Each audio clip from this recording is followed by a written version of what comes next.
evening and welcome to the Super License F1 podcast. My name is Rodney. And my name is Zach. Good to be talking to you, Zach. I'm glad that you don't have the COVID and I need to sub you in for an ex-F1 driver.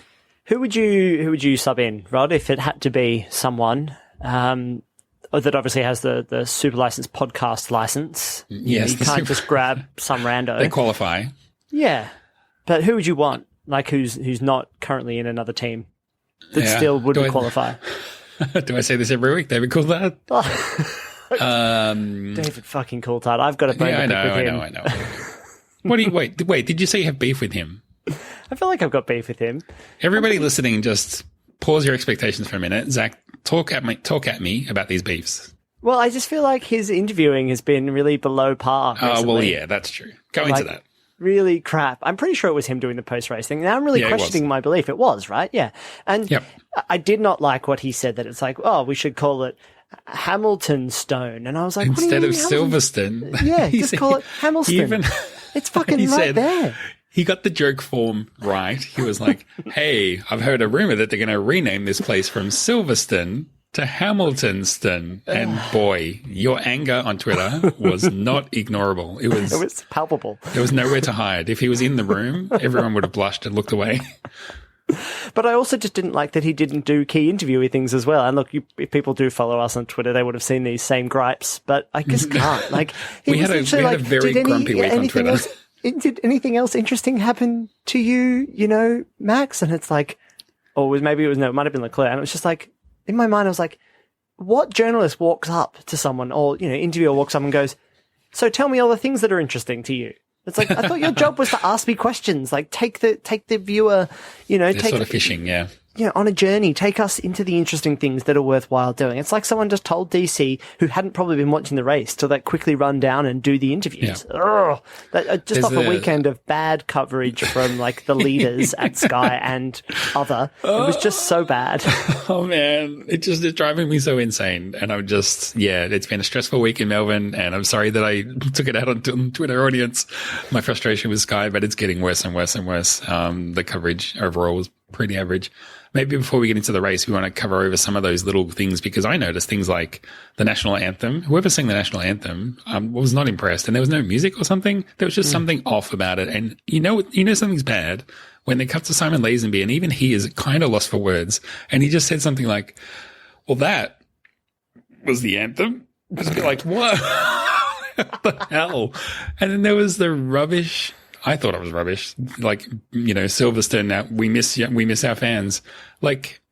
As if Austrian fans and Hungarian fans don't count, as if they weren't missed. It was like, yeah, you didn't come to the race. Yeah. But Britain, oh my goodness, the British fans can't go to a race. We'd better put together a montage. The best fans at the best race, that's, how could we even have it without them? I mean, it's just horrendous. A national tragedy. Yeah. I mean, and on a more serious note, the handling of the say no to racism and Black Lives Matter stuff is just so inept and odd. And I've said it before and I'll say it, probably this is the third or fourth time I've said it. I'm sick of hearing people like Martin Brundle being like, oh, isn't it great that Lewis Hamilton is leading from the front and has to? It's like, why does it just fall to him to every time to corral the rest of the drivers into a statement that makes sense? And I know this is better than probably what it was in Hungary and previous races where it seemed unorganized, but now we've got more people standing and we've got fewer people kneeling. It's just, and past drivers and older drivers and past Formula One people and older Formula One people are just kind of pushing things aside. I mean, it's not a big deal. And how much racism has Hamilton actually experienced and all this kind of stuff. And you're like, whoa, we've gone from a whole sport, change the mentality, start up a fund, lots of diversity actions, but then it's like, oh no, it's only Mercedes that have maybe taken some diversity actions. None of the other teams have announced anything. There's rainbows on cars, but really we're just going to try and get on with the racing. I mean, there was a particular article written by Andre Harrison on Motorsport 101 that is outstanding. I retweet it from my personal account, but you can find it. You can follow Harrison 101 HD. Yep. It's on our Twitter account. It's on our Facebook group. I also, there was a post on the Australian Grand Prix Facebook page with a photo of Lewis Hamilton with his fist in the air after he'd won. And there was scores and scores of comments saying, Formula One, please stop Lewis Hamilton from making racist salutes after the thing. And I couldn't take it. I had to speak up and say something, got into some spicy conversations. And I ended up just blocking everyone who was giving me shit and just posted that link in there as well. I really just, it really got under my skin. Yeah. And it's probably an ongoing concern. I mean, Formula One probably wasn't, and the people involved in Formula One probably weren't really expecting this to kind of continue on as it has, and maybe other sports as well, to kind of prove that how good an impact a concerted, consistent effort. We're seeing it in the NBA, we've seen it in the Premier League. There we go, drink. But we've seen it in other sports, and I mean, we can't get 20 drivers to make a specific. Can't even support, as that article we were just talking about says, they can't even support their co-worker, their colleague, Lewis Hamilton in this. They're like, we should be open to expressing our views in our own ways. It's like, that's bullshit. Get in line, get it sorted. I mean, and such a shitty thing to have just before a Grand Prix as well, just before the thing that brings us all together. It would be so impactful to have a unified statement, and it just doesn't feel like that. So, I hope no one's getting annoyed at the continual talk about this, because that's exactly why it needs to continually be talked about. Yeah. Because it's probably not changing enough people's minds fast enough. Yeah. The long and short of it is we're probably not going to stop talking about it anytime soon, as long as it's on our goat. And this week, it 100% is on our goat. Yeah, we were frustrated this week.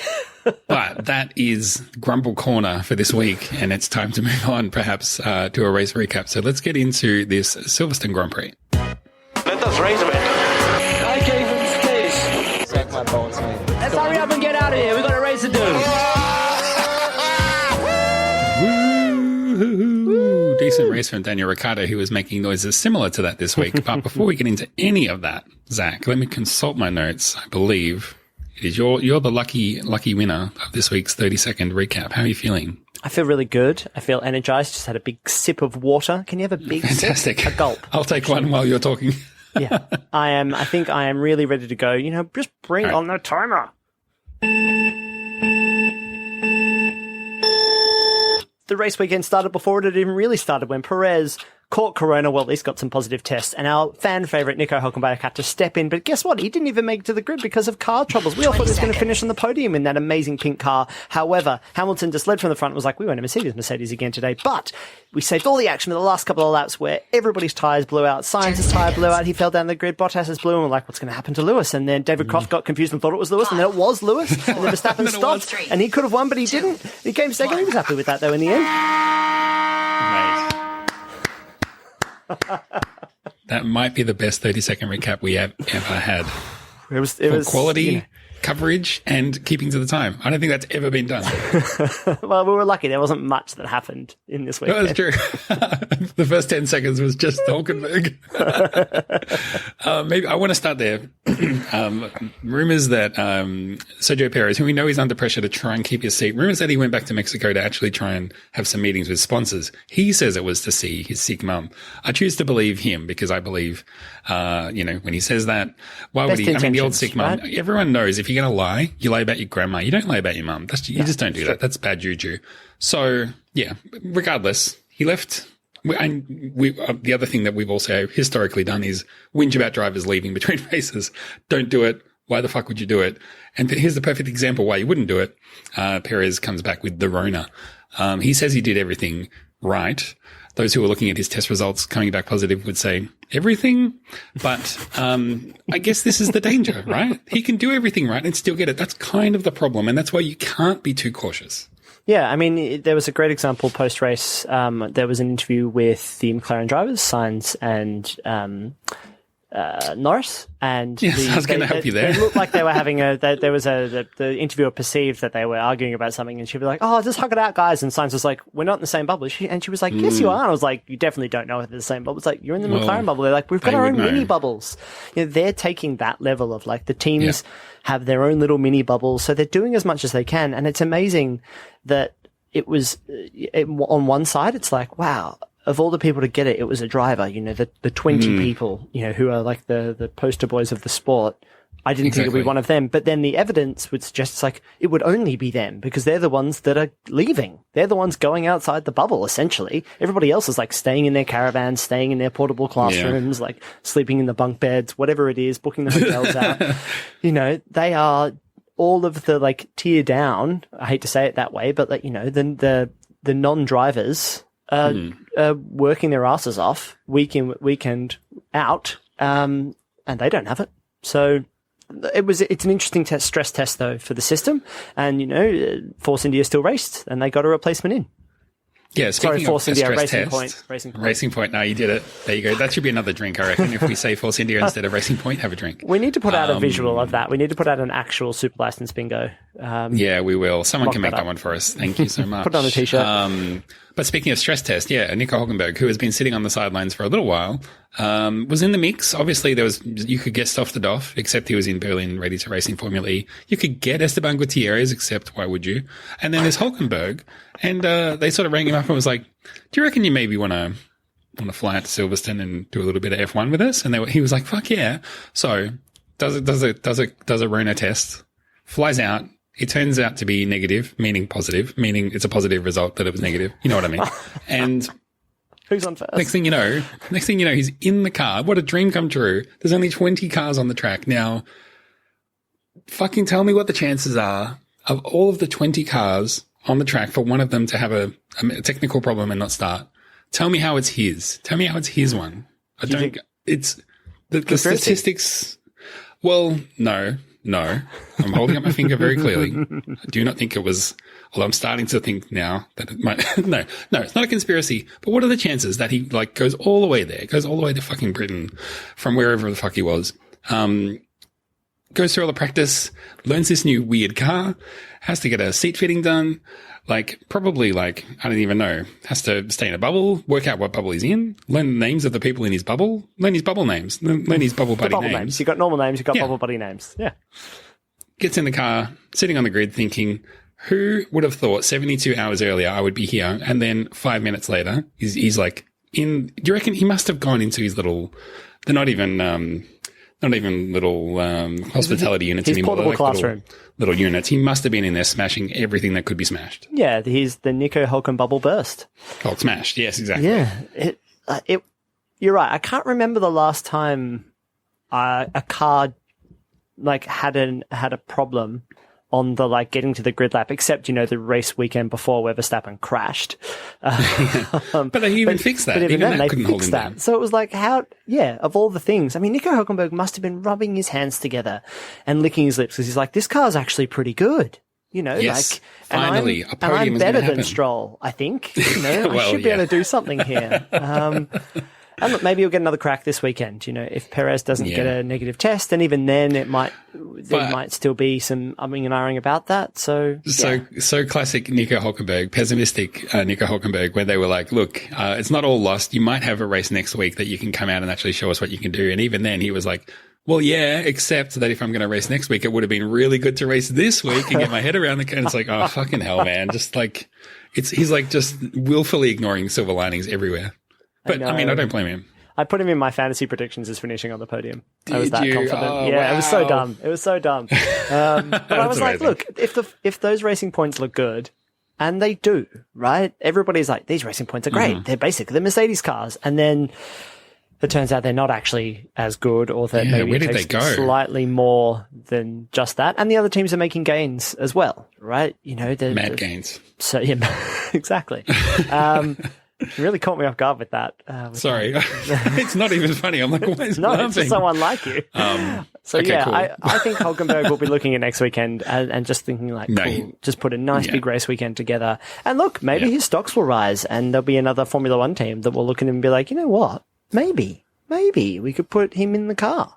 Put him in some car. Maybe. I mean, obviously, I don't know if you saw this, but it went around. It did the rounds. Old mate Vettel and old mate Lawrence Stroll, owner of that team that he's probably going to, doing an elbow bump as they will pass each other in the pit lane. Obviously, that's a sign that a deal is done and he's going there. Yep, done. It's clear, it's done and dusted. It's cut and dry. He's going there. that means that Perez has to go somewhere, and he'll probably go to whatever available seat is left, which means, like, boy, Hulkenberg's going to have to compete with whoever misses out on that front. Grosjean. Could be anybody. But Grosjean is but I mean, I would have really loved if that was the other talking point. It's not even on the list of notes. It falls so far behind. But, like getting black and white waved flags at both Stroll and Grosjean was like, the irony is that Grosjean's, head of the Drivers Association and runs the briefings, and they're all like, he's just swerving around in the braking zones a couple of times, at least. Because, Haas, again, this is the second time this season they've taken a different pit stop strategy and got themselves in like track position when everybody else was like, what the normal people would do would be pit. And Haas like, no, get to the front, get on the cameras, and we'll just get overtaken later, but don't worry about it. But Grosjean really doesn't want to give up those positions, and just kind of made a mess of it. At this point, I mean, what's he doing here, man? I'd put Hulkenberg or Perez in that car in a shot. And I said last week, Perez is the right choice because he's the good fit for that market and would be able to give good feedback and bring really good sponsors to Haas probably as well. So that's what's going to happen. It'll be Perez to Agreed. Haas. Zach, the air has been taken out of my life, basically, with the recent shutdown in Melbourne. But the air has also been taken out of a number of tyres. Let's get into this. So, there's actually a few people had tyre problems. The ones that we know about, Sainz, Bottas, Hamilton. The ones that are inconclusive, Kvyat, loses it, spins, goes into the wall, and he's like, I'm so sorry. And the team are like, yeah, dude, what the fuck? We told you not to do that. And then it turned out later they were like, oops, we retract that what the fuck, because it may have been some other cause. And a lot of people just think, yeah, it was a tyre, dude. Everyone knows it was a tyre. Kimi Räikkönen had a smash, and he lost part of his front wing, like dug into his tyre and broke everything there. Yep. And he left a whole bunch of debris all over the track, and everyone's kind of thinking like, it's a bit weird. I mean, they were stressing tires and pushing them to the end of their sort of useful life, but so many tires went that it must be debris. So everyone's like, yeah, it was definitely Kimi debris, and they're sort of investigating that as a possibility, but I'm sure we'll hear that was the case very soon. But I mean, they were pushing the tires to the end of their sort of life after their hand was forced by some safety cars. But yeah, out of all of them, obviously Hamilton holds on for a win, so it's hard to feel bad for him. But do you feel worse for Sainz or Bottas? I feel worse for Sainz because he consistently he's putting in good race weekends, and the luck really isn't going his way. Whereas Lando Norris is like, wee, fifth again. That's very true. Whatever I do, I just am around. And Sainz is going to be like, Sainz cares a lot about his personal brand. And look, he's going out to Ferrari. Maybe it matters less to him, but in the moment, I'm like, Sainz doesn't need that. Bottas, I mean, what can we say about Bottas that we haven't already said? He did absolutely nothing to challenge Hamilton this weekend. Hamilton just got off the line and went. And Bottas was like, well, sit 2.5 seconds behind him and see what I can do. And nothing. Just absolutely nothing. It's interesting that you raised that, because I wasn't really on that page, but someone pointed out, like, at the start, he got a better start than Hamilton and was more or less alongside him. And then I was like, oh yeah. And then he kind of just yielded into the first corner. So there was that. Yeah. He's the clearest number 2 in Formula One. That's true. On the other hand, the number 1 driver is pretty handy. Yeah, true. So is it harsh to be like, why aren't you beating him? Is that a bit harsh? Well, I just think it's... Bottas is in a difficult position, right? That his race is won on Saturday. That's true. And if it was kind of anybody else, Bottas has actually been, he often does really well in like Q1 and Q2. Like, it's like, yeah, it really turns it on. And then often Hamilton will be like, but also here's my real lap, 0.3 of a second faster than you, Bottas. And Bottas is like, oh, you're really good. It's like, yeah, man, he's like probably the best driver of my lifetime. Yes, he is. He's the best driver of my generation. So it's difficult for Bottas, but at the same time, he doesn't have an edginess to him. You don't hear it on the radio. You don't see it in the racing. As you said, he yields. He's a company man. He doesn't want to lose his seat. And it's always talked about, right? But he's managed to hold on to it. And this is probably part of it, is that he has to, if he can just continually finish second, they're never going to dump him, because as long as Hamilton's finishing in front of him, the status quo is maintained. What is bad is stuff like this when he does get a puncture and he finishes, so far down the standings. They don't really, Mercedes definitely don't want to lose the Constructors' Championship. I don't think they have a chance of doing that, really, even at this early stage. But yeah, it's bad for fans because there is literally no other competition for Mercedes, right? So at least we want to see those two fighting it out, but we won't, and we have to just reconcile that. So yeah, it's a bad situation. There's that. Speaking of being bad for fans and, holding status quo and so on and so forth, there was the whole debacle of Red Bull pitting towards the end, trying to get fresh tyres for Verstappen so that he could claim fastest lap. And in hindsight, of course, we all know that it's those famous numbers, but it really cost them the chance of a win because if they hadn't pitted and Hamilton's tyre exploded, he would not have been able to hold on. But because Verstappen did pit, Hamilton was able to finish the lap. He got his puncture about halfway around the last lap. He was able to finish and still win by about 6 seconds. So you kind of look at what's gone wrong there because, yes, of course, at the time it was not obvious to anybody. Hamilton's tyre is going to explode. Why are you pitting? Of course, that's not obvious. But when you think back through the chain and you go, okay, so what's happened here is Hamilton has held on for yet another fucking win. Another Mercedes win. Verstappen loses the chance for a win. Red Bull loses the chance for a win. It's not necessarily like revolutionary. Yeah, either Mercedes or Red Bull are going to win, but it's something different. And this is what we're so desperate for in the sport right now. So we've lost out. In my opinion, this result is a lesser result than if Verstappen hadn't pitted and gone on to win the race. I feel like that's a more interesting story and it gives more variety and it's a better story. So then what happened to cause Verstappen to pit is he was chasing this point for fastest lap. And I just think that, for me, it's not Red Bull's fault that they went chasing that. If they hadn't done that and someone else had gotten the fastest lap and they'd just given away that chance to do it, how stupid would they have looked? This is the sport where every point counts. But the problem is they're incentivized to do that. And I think if you take that incentive away, we would have had a better final result to this race. So again, I add this to the mounting pile of evidence they have. And I'm keeping a dossier on this, on why we should get rid of the point for fastest lap. What think you? I mean, these are things like point for fastest lap are band-aids to the sorry state of Formula One's competitiveness at the top of the field, right? You know, the fact that fastest lap is also like, but you have to finish in the top 10. So it's like, so it's not really there to incentivize any team to pit and go after the fastest lap, you know, like Alonso style, like the car's crap, but if we just get clean air, we can pit in this shitty McLaren and we'll make it work.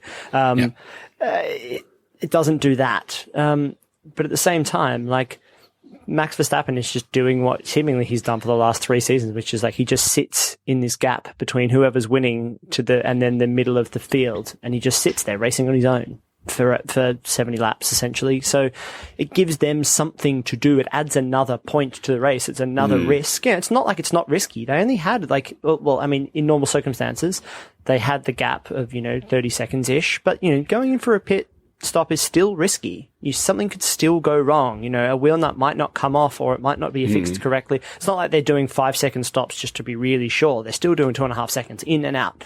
So it does add a little bit of action. I think Formula One expect that multiple teams would do this. It's like, try, push to the end. I didn't think they imagined that people would stop, change tires and come back out and try and go for it. I think that they had hoped that there was incentive for teams to kind of push to the end if they're in fifth and further down to kind of make something happen. But yeah, it doesn't, I don't think it does too much for the sport other than just add another event, I suppose is what you would say. That kind of class of thing is just another thing. It's another sponsorship opportunity, whoever sponsors it, DHL or AWS or fucking Philip Morris International probably. I don't know.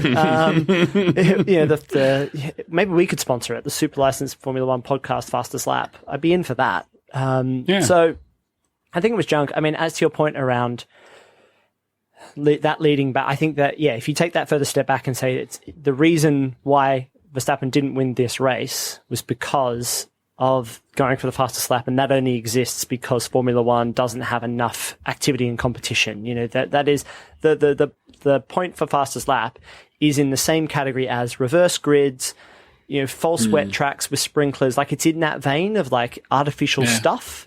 It's not quite, and DRS is probably on the side of at least that's a performance feature that teams have to know how to use and that can be turned on and off by, under safety conditions and, is measured to make sure that the racing is competitive. This does nothing for competitiveness. This is just another thing. So I could take it or leave it. I don't care strongly enough about it. that, if it went away, I don't think we'd see any noticeable difference to the racing. And because it's here, well, at least it does add one thing. So, I think that even Red Bull and, Verstappen is quite positive about this now too, that he's like, we got second where we probably didn't deserve second, other than like managing our race better. And everybody else is getting punctures around me. We came in, changed the tires and came out and I got second. And he almost won. So, the chances were, we haven't talked about it yet, but Lewis Hamilton on that last lap, I've watched that highlight now 5 times, both from his point of view and just the normal race highlights. It is one of the greatest racing moments of my life. And though that sounds insane, and imagine if there were crowds there, they would have been going mental. Yeah. And you see the stats, like, 230 kilometers an hour down the back straight. That is insane. He's coming into the second to last corner and he's trying to slow the car down and it's wiggling around and he's like, it's barely on the car at all. It is just crazy. He is a genius of a driver to get that car home at pace. He wasn't like, I'll limp home and maybe I'll take a podium. It's like, no, I'm still winning this race. Yeah. And incredible. Absolutely incredible. And that makes a great story. To speak to his mental strength, he talked after the race about how he wasn't even stressed on that lap. He was just like, oh, well, there's a wheel going. I guess I'll just still win. I'll just calm as you like, heart going at 100 BPM, just cross the finish line and win. And it shows how much focus he had as well, because then he gets on the road. He's like, was that the last lap? Having just been told 50 seconds earlier that it was the last lap, he was just like, just drive. I feel like he could have done 5 more laps with a car like that. I don't know about 5, but yeah. He had a very, very, very slow parade lap after the, that's true. I was waiting for them to say, Lewis, could you pick up some debris? It's like, dude, the wheel is debris. He did make a good point that, you have to, those cars only work at high downforce, right? So they won't turn and they won't stop without speed. Oh, the stopping would have been a nightmare. Yeah, so it was. Anyway, it's one of the best things I've ever seen in racing. Full plaudits to Hamilton. It was an amazing effort to finish that car, and people were talking rightly about people from the past, like Jack Brabham, getting out and pushing their car across the finish line. It's in that league. You obviously can't get out and push your car anymore. Someone learned recently, I think, in qualifying a few years ago, got disqualified because they got out and pushed the car. You can't. Just to be clear, you can't do that. No, but it's in that same ballpark. What should we talk about next? Obviously, just to round off the tires thing, next week we are looking at softer compounds again, one step down in softness or up. I don't know how you work it. They're going to be softer. So we're going to marshmallow, we're looking, right? Marshmallow yes, softness. Exactly. We're basically going to fairy floss tires. So we're looking at well, first of all, what's going to come from this investigation? What will teams be told? What will Pirelli have to say? But more importantly, what is the strategy going to do? I'm really hoping that it does result in two-stop races. But I've had my hopes up before. In fact, I've had my hopes up many times this year, and they've all been dashed. So we shall see. I will not be holding my breath. But what do you think? I think it's probably going to just do something dumb, like it'll rain, and then it won't even be important. Like it'll just be wet tires or something. I don't know. Probably. They are going to. I mean, it was a 2-stop race this weekend. It turned out a lot of people didn't do it because they got to manage. But there's always safety cars at Silverstone. It feels like no data to back that up. I could Google it, but I'm not going to. The track should be more rubbered in, so there's maybe going to be more grip, which should mean, it should be okay, but it's going to be hot again in London. We're going through a heat wave. He puts in inverted commas. If you could see me, if you haven't got the I heard video it was 30 feed. degrees the other day. Yeah, it's warm, and Silverstone's not really built for that. So that is hard on the tires, and it's specifically that front left that gets a lot of load. I think the other teams, particularly Red Bull, McLaren, Renault, and Racing Point will be looking and kind of going like, if we can just run a really good, solid race that's really consistent and consistently quick, maybe Mercedes will have another problem. Because it's a quick turnaround to try and fix whatever. Bottas was complaining about vibration from like lap 3. So it could be an issue as well with Mercedes that they might not be able to fix in time if it continues to be hot. So expect to see more stops. I don't think Pirelli will change the compounds or anything with the weekend. I don't think that's even on the cards. Think so.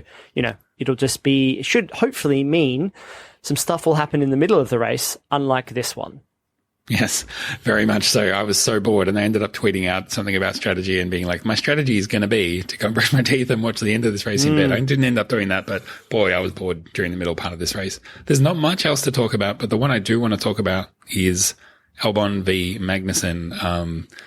Magnussen hits a bump, loses a bit of traction where he's still sort of semi-airborne, gets it a bit sideways, catches it and tries to go into the next corner. Albon behind him is still giving it 4 beans and, puts his nose in because, he's a racing driver and that's what you're supposed to do when someone else in front of you goes slow. Magnussen pulls in front and they collide, and I fully expected this to just be carry on as you were, but no, Albon got a penalty. What did you think? I think that, Albon was pushing. He needs a good race weekend and was pushing quite hard. And Magnussen was, kind of pushing as well. But Albon needed to get out of that move. It wasn't done enough. You can't just really stick it up the inside and go like, oh, that's my racing line now. It's like, not really. So I think it's not like he got DNF'd or anything. He got, 5 seconds, I think. 5 seconds. Yeah, that's the most basic penalty. It's the smallest one you can get. So fine. I would say that was reasonable. Wrong. It was not reasonable. That's ridiculous. The steward said something along the lines of, Albon was going into a gap that was always going to disappear. The problem with that is the gap's only going to disappear because Magnussen's swerving in. If he leaves space, then guess what? There's a gap there. I just think that this is kind of like the Vettel-Hamilton thing from last year where Vettel, cut across the chicane and then cut back in front of Hamilton. And it's like, what the fuck, dude? You're supposed to leave me room and blah, blah, blah. Obviously, I think incidents like that have led to people going, let's let drivers race more.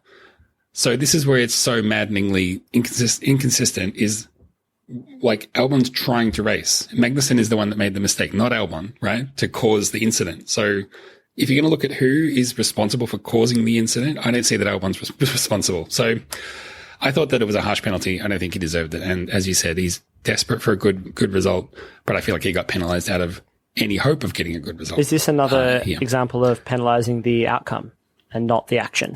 So Magnussen's race is over, but if they clipped and just bumped around and it continued on and maybe Albon doesn't even get the position and Magnussen keeps driving, do you think that might have just been a racing incident? I can only think that they were thinking if it was if it was purely Magnussen's fault and he ends up out of the race and Albon continues on, then there would be no need for a penalty. I can only assume that they're thinking there's at least some proportion of blame, to be attributed to Albon, and that's why he deserved a penalty.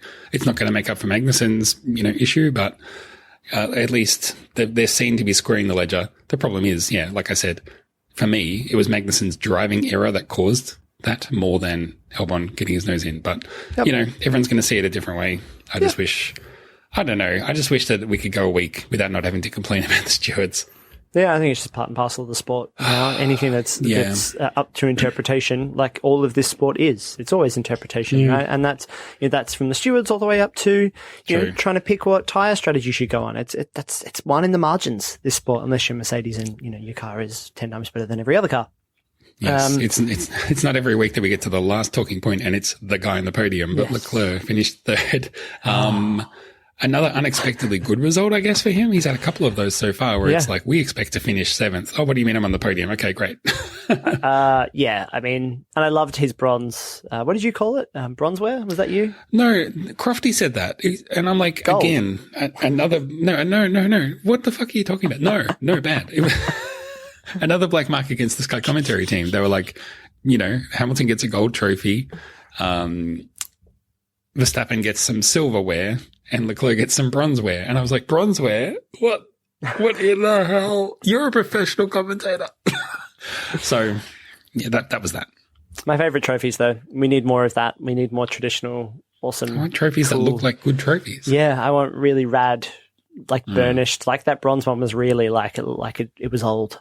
I want something that if you go stay in an Italian villa, you'll be like, what is that? Is that a vase, a trophy, interesting. It's old though. I like that. So, I like old things. Yeah, more of that, right. Please. No more weird track layouts in wood delivered on robots.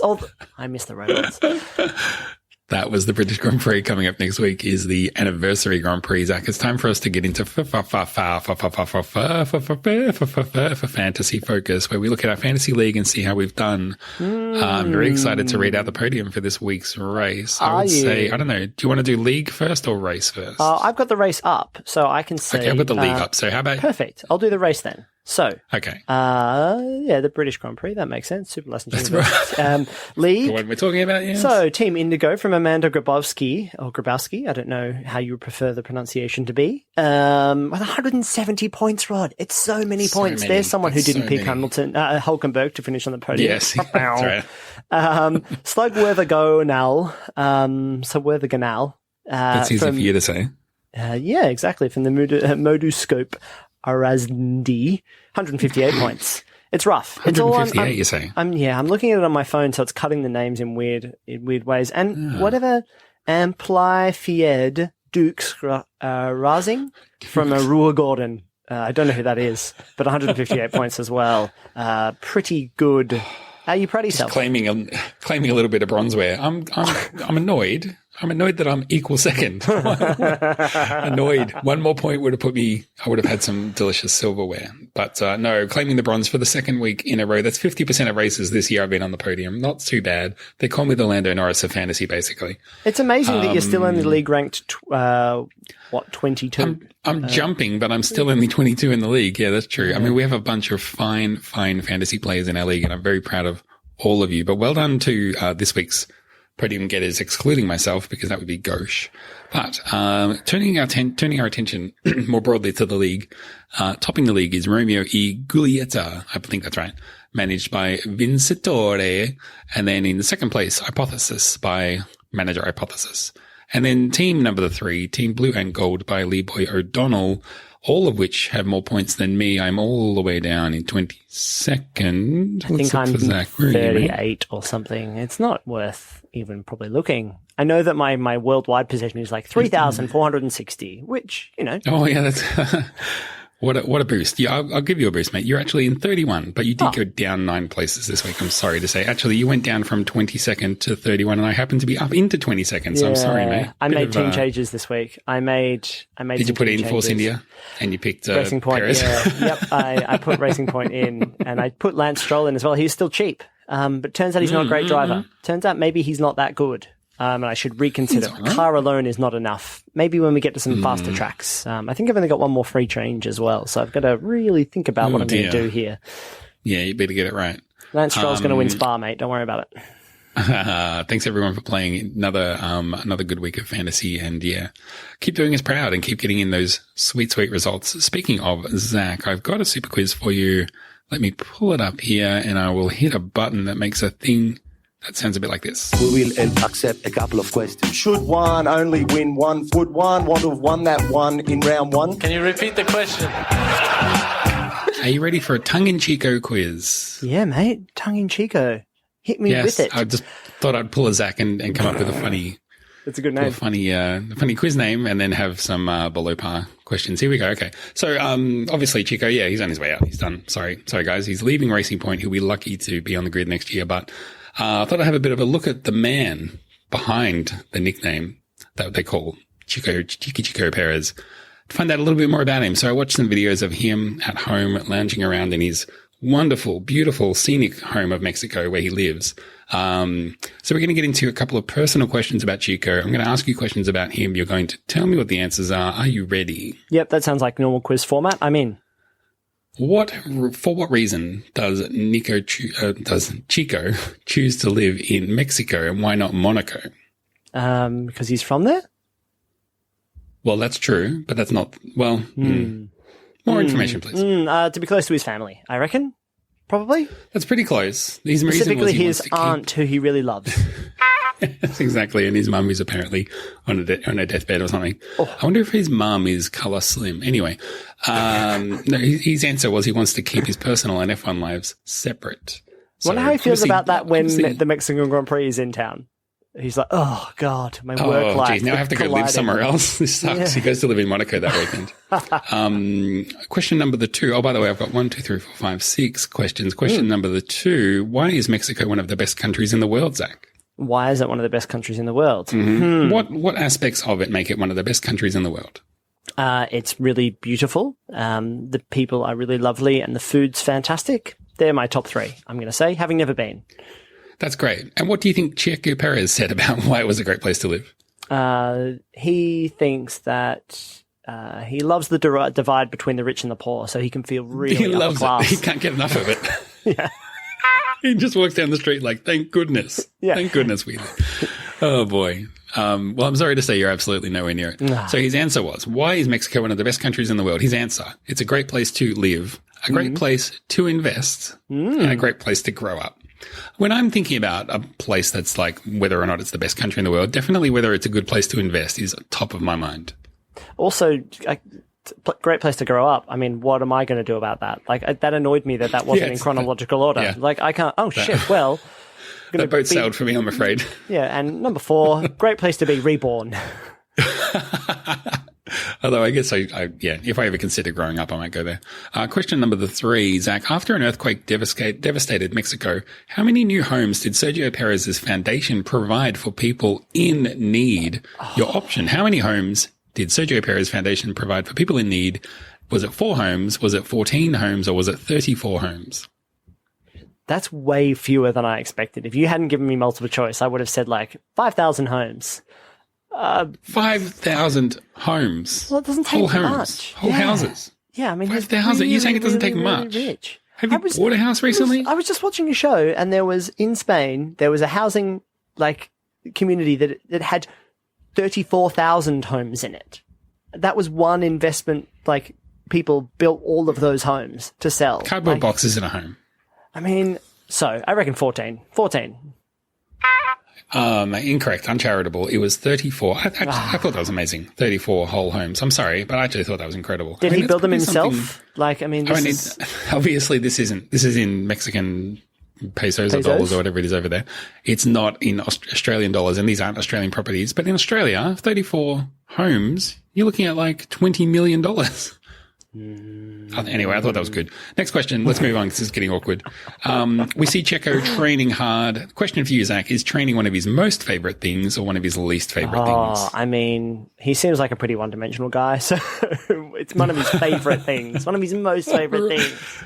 Wrong. It's his least favorite thing. He just hasn't discovered Bottas's little secret of doing it in silence. You got to do it in silence. You got to run through the Finnish countryside. Checo Perez has a wonderful partner, lovely young boy, bouncing boy, spitting images of his father. The question for you, Zach, has Checo ever changed any nappies? Oh, has he changed any nappies? He doesn't like training. Much prefers the real thing. So, and that directly benefits him. You know what? It's bad for your brand to say none. So I'm going to say yes. I think he has changed some nappies. You're right. It is bad for your brand. That's why it caught my attention. No, he's never changed a nappy. In fact, he laughed when they asked him, have you ever changed any nappies? He laughed.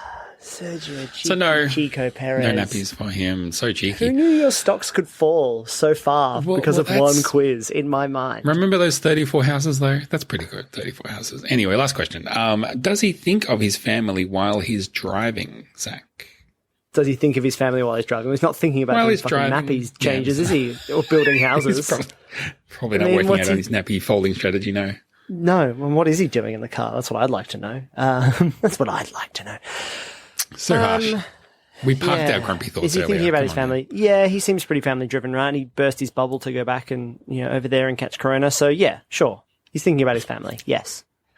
No, I'm sorry. I wish it was because it's turned into such a I don't even know what. Is this a piece on Checo Perez? Like, who put this together? Can't work out whether I like the guy. I don't like him. Is this from the Sebastian Vettel, the desk of Sebastian Vettel?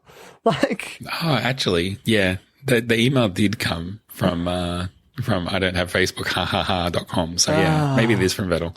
No way. Visor down and it's all work. What family? No thinking about the family when he's driving. It's all business. Yep. Yeah. Thinking about now we know a little bit more sponsorship money. We know a little bit more about the man that they call Cheeky Checo Perez, and who knows how much longer he'll be around for. We'll have to wait and see, Zach. Sean Penn has built more houses in Haiti with his own hands than bloody Checo How many Perez houses donating. is that? How many has Sean Penn built? Probably hundreds by hand. Probably. You don't even know. You're making this up. This is fake news. Oh my God, on my own show. I mean, these are whole houses. This isn't like some garbage, like, Have you square seen them? block. I saw one, or I saw what I assume was one. And it's a very grateful family, How big was it? Was it good? Was it a nice place? Bigger than my place. Okay. They're not small, but not massive.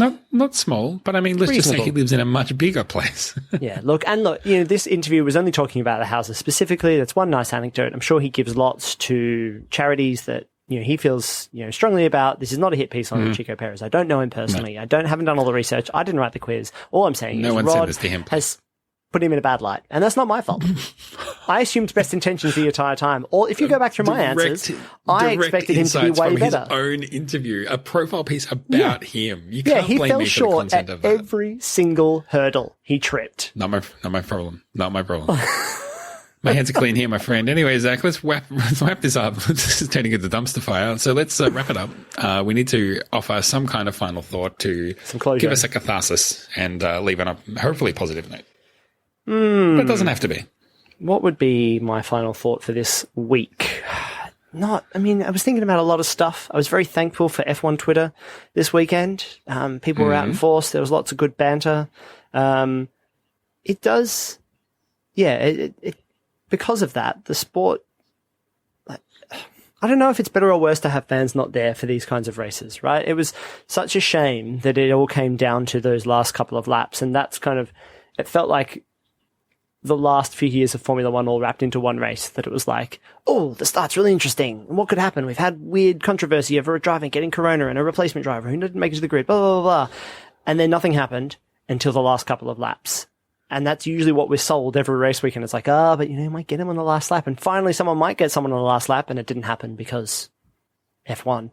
So it just, it left me, I didn't walk away from that race feeling anything that was like, yes, what a poster child what a poster boy for F1 this weekend. It was just kind of a bit of a shame, which is always a problem with something like Silverstone, because it's like Silverstone believes, and and Sky believes, and Formula One believes that this is like meant to be one of the big races. Like, this is racing history. And I did find it odd that there was so much, like, this was the throwback. Like, we've got the throwback trophies, and we're talking about how Formula One started here, and it's been 70 years since racing, but that's all meant to be next weekend at the 70th anniversary race. So I feel like they've got things. I feel like this was the precursor race for the main race next week.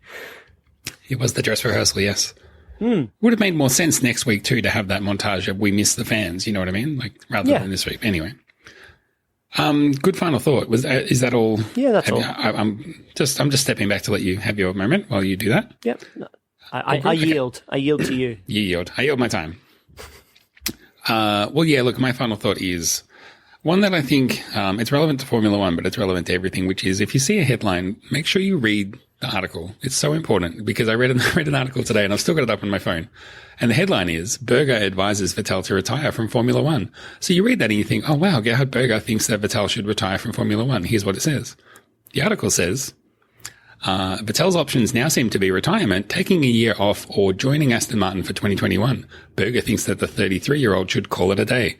You scroll down a couple of paragraphs, and then it says, on the other hand, I know Sebastian very well. He's a thoroughbred racer. He wants to win races again. At the moment, Racing Point is the best place to do that. They've got a car that can put Perez or Lance Stroll on the podium. So the actual quote that they've got from Berger does not say that he should retire, but that's actually written not only in the article, but it's the fucking headline. Cool. If you see a headline that catches your attention, just make sure you read the article, guys. Yeah, that's great. That's really, it's poor form. It's poor form. But, it sounds like, it almost feels like that interview was a bit like one about, like, the kind of talking points we would have through the podcast, that we'd be like, what you should definitely do, and then by the end of it, be like, we've totally flipped it around, actually. You know what, the best thing you could do is... But we're not professional journalists. You know what? That is true. Definitely not me. Definitely not me.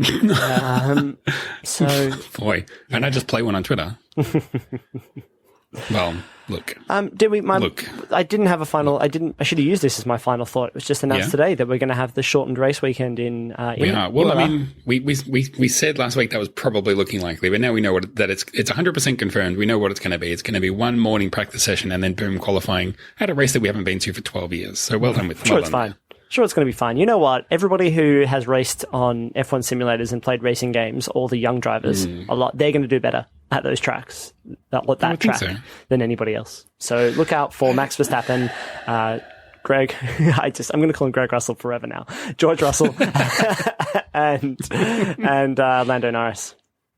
Yeah, I actually think look out for Lando Norris because the younger guys are just that little bit more nimble. Like every track that they race at is still new to them. So them going to a new track, it's nothing. They're not like Kimi Räikkönen who's going to Spa. He's like, I only really try for Spa and maybe one other race throughout the year. And I know the tracks, I could drive them blindfolded. The rest of them, who cares? So, the older drivers, I agree, will probably struggle. Having said that, Hamilton will take pole and win by a country mile. But anyway, that's a few weeks away before we have to worry about that. Until next time, next week is the anniversary Grand Prix. So please, everybody, remember 70. What's 70 for an anniversary? Is that notebook? Is that pocket calculator? I forget. Yeah, pocket calculator. You got it in one. Definitely needed these days. Yeah. Buy one for a friend, or yourself, or re-gift it. Yeah, everybody, please just stay safe, stay happy. Reach out to us if you want to say hello. We're on Twitter at Superlicense. You can, if you can be bothered with the dumpster fire that is Facebook, you could join our Superlicense Universe account and it might make it a little bit better. Send us an email at superlicencepodcast@gmail.com. Just if you feel like it, you could visit superlicense.com.au if you want. I don't know why you would. Just stay subscribed. That's what we want. We want you to stay subscribed. That's our message this week. Tweet us what things should go on the bingo board for drink every single time Zach or Rod says X. Yeah, just suggestions because, there are a few I'm aware of, but there are other things that we say. And look, this is inspired by Crofty and Brundle were talking about that this weekend a lot as well in their own commentary about how they say the same things all the time. And that's an indictment on your commentary, guys. That's not a fun thing.